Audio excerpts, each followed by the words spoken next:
Friends, ఈ constitution article 341 and first schedule number 1 దాంట్లో ఈ schedule caste, schedule tribe reservation సంబంధిత ఆర్డర్స్ ఉన్నాయి. సో ఆర్టికల్ 341 ఏమంటుంది?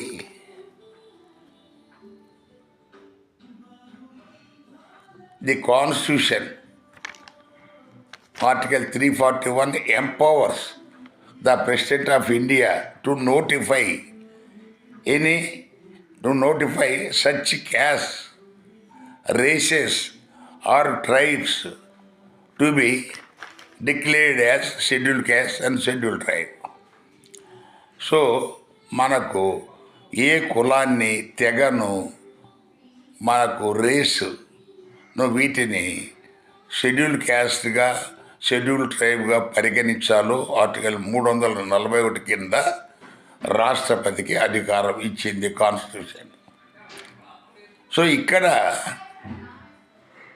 కులము, రేసు, తెగ, ఇక్కడ మతంతో సంబంధం లేదు. బట్ ఇప్పుడు ఏమంటున్నారు?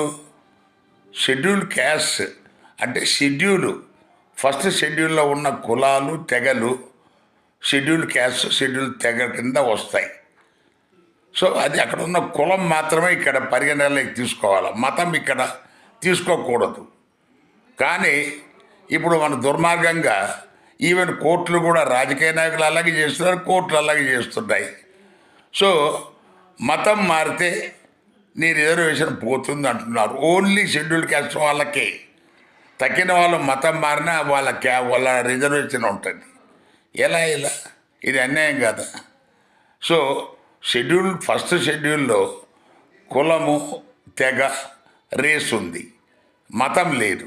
అందువల్ల ఈ సుప్రీంకోర్టు వీళ్ళంతా వాళ్ళు ఏంటంటే అదే ఒక మూసలో పోసినట్టు అదే తీర్పు చెప్తున్నారు. అది తప్పు తీర్పు.